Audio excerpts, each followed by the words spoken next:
Assalamualaikum warahmatullahi wabarakatuh. Salam sejahtera bagi kita semua. Om Swastiastu, Namo Buddhaya. Salam kebajikan, Rahayu Maradiko. Oke, kembali lagi bertemu dengan Pak Rahmat. Salam untuk kelas 11 IPS 1 dan IPS 2. Semoga kalian anak-anak dalam keadaan sehat, tidak kurang suatu apapun. Dan Bapak rasanya kangen sekali ingin bertemu dengan kalian, ingin melakukan pembelajaran tatap muka secara langsung. Tetapi karena di tengah pandemi tidak mengurangi semangat kita untuk belajar, kita akan belajar secara online. Tentunya di dalam pembelajaran sejarah peminatan. Oke, kita akan belajar mengenai materi baru di semester baru. Adapun materi yang kita pelajari dalam pembelajaran kali ini adalah Perang Dunia dan Kelembagaan Dunia. Nah, apa sih itu Perang Dunia? Apa sih itu Kelembagaan Dunia? Nanti kita akan bahas.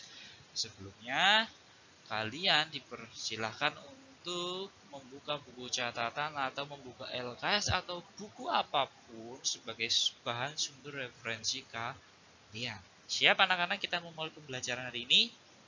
Oke? Siap. Kita akan membahas Eropa dalam peta dunia pasca Perang Dunia ke-1. Terus ada Afrika, Asia, dan Eropa dalam Perang Dunia kedua. Nanti ada LBB dan PBB. Apa itu LBB? LBB adalah Liga Bangsa-Bangsa. Apa itu PBB? Adalah Persatuan Bangsa-Bangsa, yang nantinya LBB kelanjutan dari PBB atau PBB itu kelanjutan dari LBB. Nah, di sini kita akan pelajari tentang peta Eropa dalam lautan Perang Dunia Pertama. Nah, di sini ada Rusia, ada Germany, ada Hungary, ada Turki, ada French, Italy, terus ada Maroko, Portugal. Nah, di sini itu merupakan peta lautan Perang Dunia ke-1. Jadi kalau kalian ditanya Perang Dunia ke-1 terjadi di mana sih? Nah, di sini. Ini merupakan lautan Perang Dunia ke-1. Jenengannya Perang Dunia ke-1 kan perang itu kan tidak antar wilayah tapi antar negara, bahkan bisa antar benua. Nah, ini ya petanya sama, ini peta yang lebih besar. Nah, ini tadi ada Italia, ada Perancis, ada Maroko. Nah, di sini. Nah, Perang Dunia Pertama. Nah, Perang Dunia Pertama adalah merupakan perang global yang berpusat di Eropa dan berlangsung sejak 28 Juli 1914 sampai 11 November 1928. Nah, di sini merupakan salah satu konflik yang menakutkan dan paling mematikan dalam sejarah dunia. Hal ini menjadi pembuka jalan untuk menjadi perubahan politik di beberapa negara yang terlibat. Nah, sini Perang Dunia merupakan perang yang sangat menakutkan dan mematikan. Ya, yang namanya perang ya jelas menakutkan. Ada nggak sih perang yang mengasihkan? Perang air, perang bola. Nah, beda. Di sini adalah perang dunia yang menggunakan senjata-senjata yang berbahaya dan mematikan.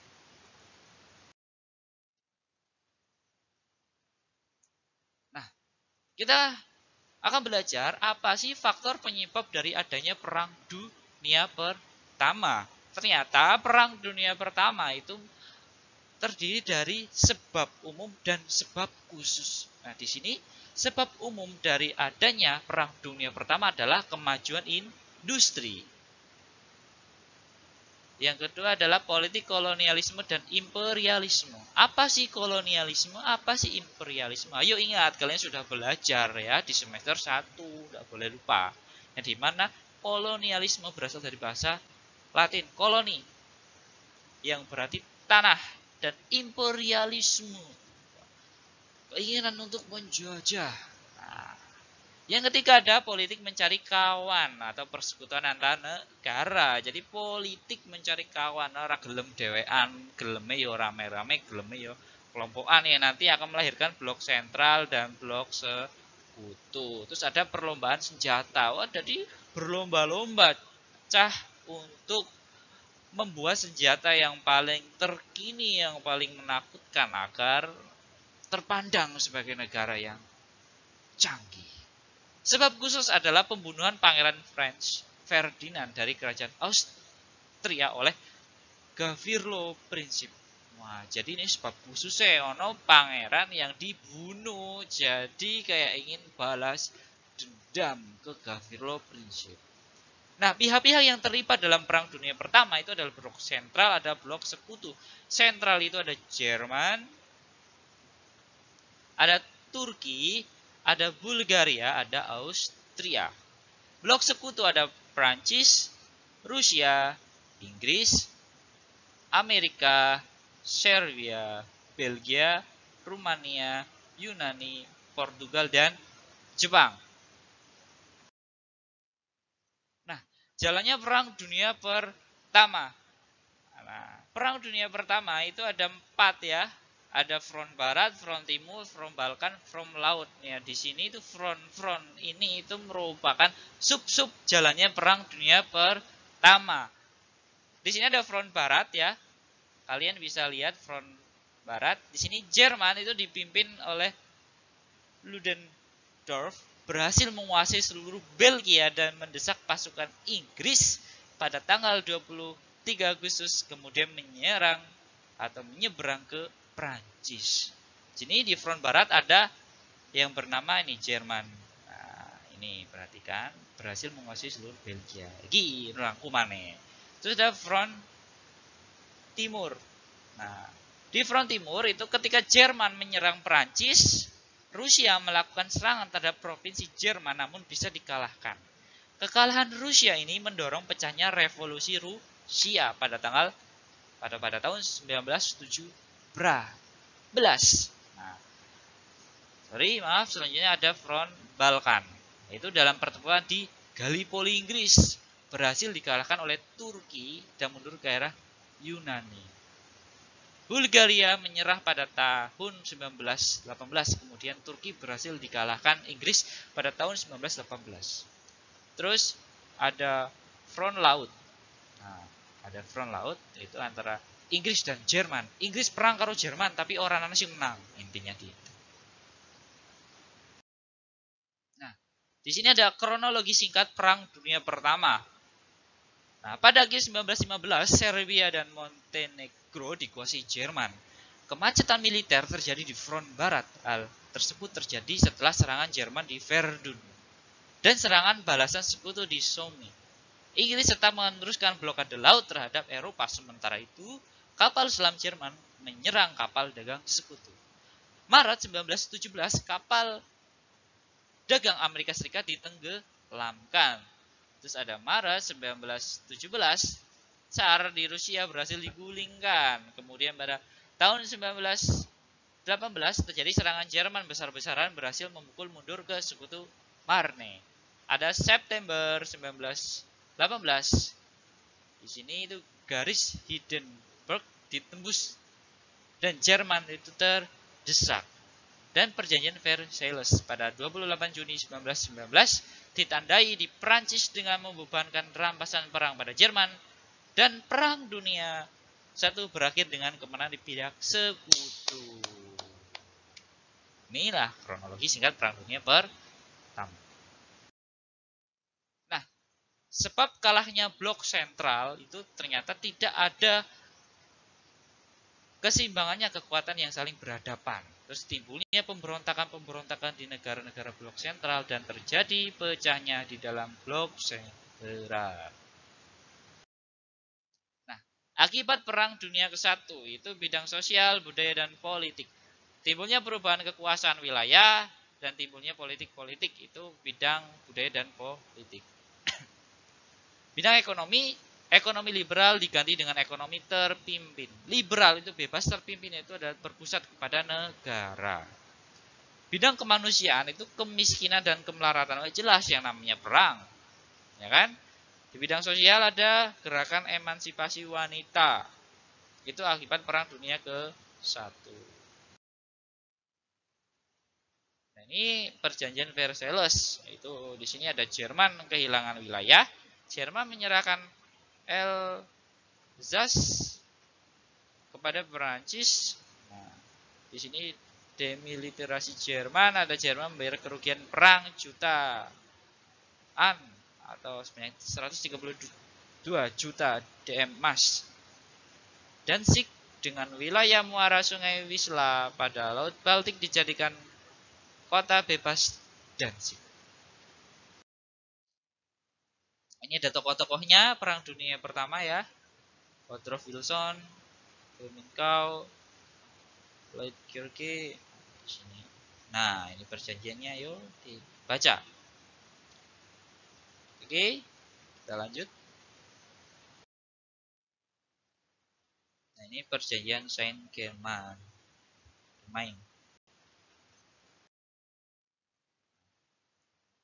Kita lanjut ke dalam Perang Dunia Kedua. Perang Dunia Kedua itu secara resmi mulai berkecamuk pada tanggal 1 September 1939 sampai tanggal 14 Agustus 45. Namun juga ada yang berpendapat bahwa dimulainya saat Jepang menduduki Manchuria pada tanggal 1 Maret 1937 merupakan awal dari Perang Dunia Kedua. Nah, perang yang paling dahsyat di muka bumi yang menewaskan kurang lebih 50 nih. Waduh, 50 juta orang ya. Ini Perang Dunia Kedua. Itu dari 1 September sampai 14 Agustus 45.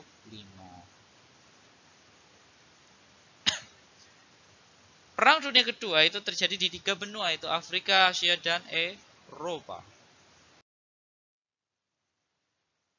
Nah, ini Perang Dunia Kedua ini dilihat dalam peta. Ini petanya. Ini Jepang ini apa ya? Jepang ini sebagai tokoh sentral. Ini Indonesia di sini. Nah, ini ada Jepang ini masuk ke sini nanti ke Indonesia, ini ke sini ya. Ini kita akan belajar lebih jauh. Nah, ini petanya lagi.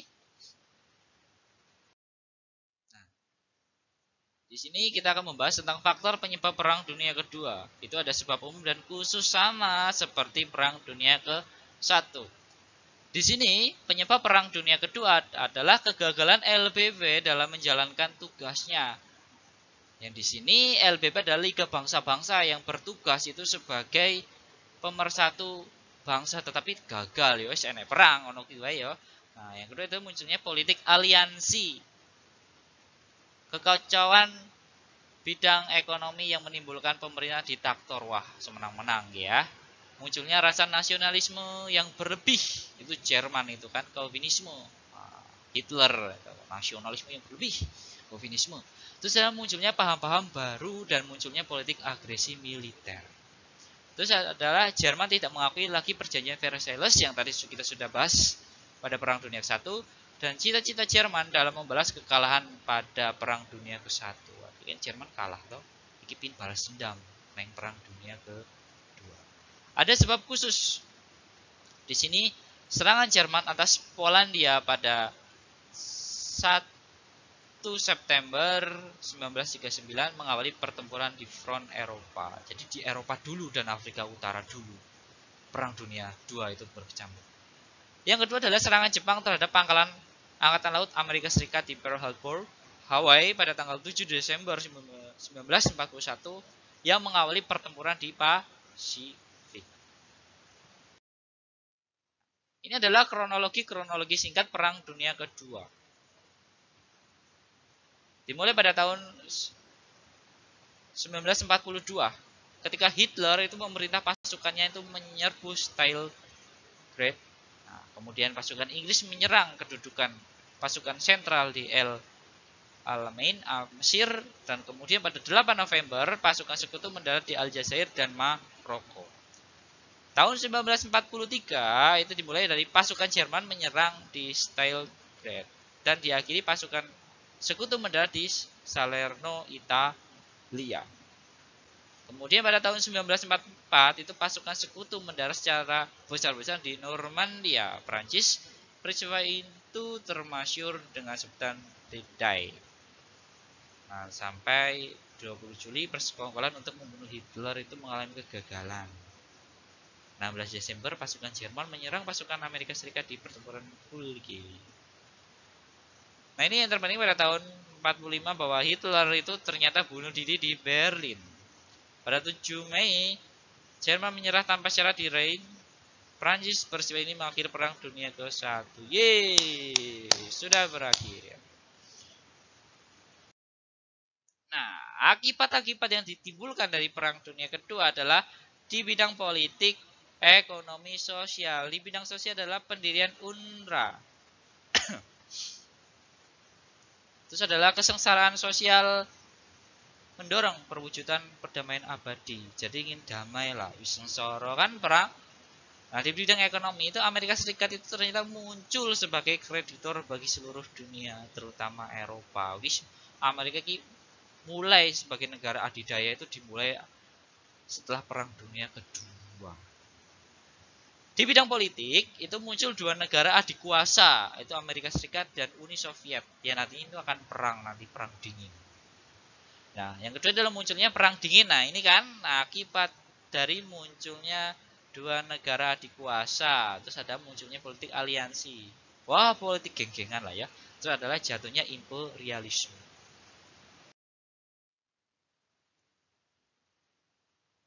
Yang ketiga adalah pembentukan Liga Bangsa-Bangsa.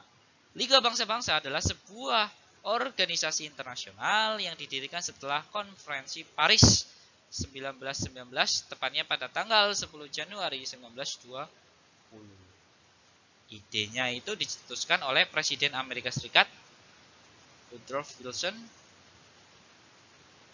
Tujuannya itu adalah menjamin perdamaian dunia, melenyapkan perang, diplomasi terbuka, menaati hukum, dan perjanjian internasional.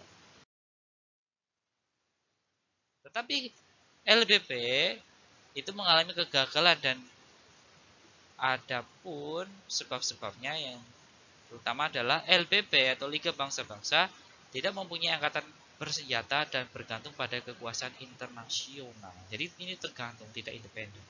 LBP gagal mencegah serangan yang dilakukan kekuatan poros pada tahun 1930-an. Munculnya Perang Dunia Kedua menandakan gagalnya LBP dalam menjalankan tugasnya dalam menjaga perdamaian dunia. Sebab-sebab bubarnya LBP. Tidak adanya peraturan-peraturan yang mengikat dan semuanya dilakukan secara sukarela. LBP tidak mempunyai alat kekuasaan yang nyata untuk menindak negara yang melanggar. LBP berpihak kepada negara-negara besar seperti Amerika Serikat dan Uni Soviet. Yang keempat, adanya pergeseran tujuan dari masalah perdamaian ke masalah politik.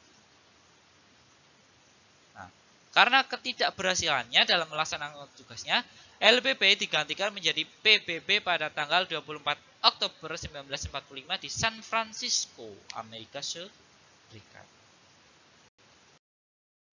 Nah, ini kita masuk ke dalam materi pembentukan Perserikatan Bangsa-Bangsa atau PBB. PBB itu disingkat ya, Pak. Nah, Perserikatan Bangsa-Bangsa itu lahir pada 24 Oktober 1945. Namun baru diresmikan secara formal pada 10 Januari 1946 dalam sidang pertamanya di London. Ini bendera PBB, ini benderanya. Merupakan upaya untuk mencapai perdamaian, itu tujuannya itu PBB ini, dan belajar dari kegagalan LBB yang tidak berdaya dalam menghadapi segala ancaman dari negara-negara adik kuasa.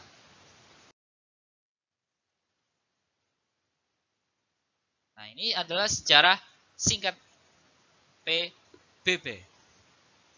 Nah, didirikan di San Francisco 24 Oktober. Terus di sini ada karena gagal, itu latar belakangnya didirikan PBB karena LBB itu yang organisasi terdahulunya itu gagal. Nah, Tujuan dari Perserikatan Bangsa-Bangsa adalah yang pertama adalah menjamin perdamaian dunia, hak-hak manusia, kemajuan sosial dan ekonomi. Yang kedua adalah menyelesaikan perselisihan dengan jalan damai dan tidak boleh perang. Yang ketiga, tidak boleh melanggar kedaulatan negara lain. Yang keempat, tidak boleh campur tangan urusan dalam negara. Terus, 5, mengadakan tindakan kerjasama terhadap negara-negara yang membahayakan perdamaian dunia. Jadi dirangkul sik wae menora membahayakan dari ne koncone sik wae. Nah, ini tujuan dari Perserikatan Bangsa-Bangsa.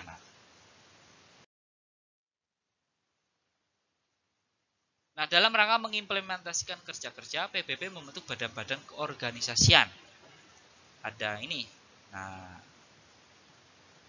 oke.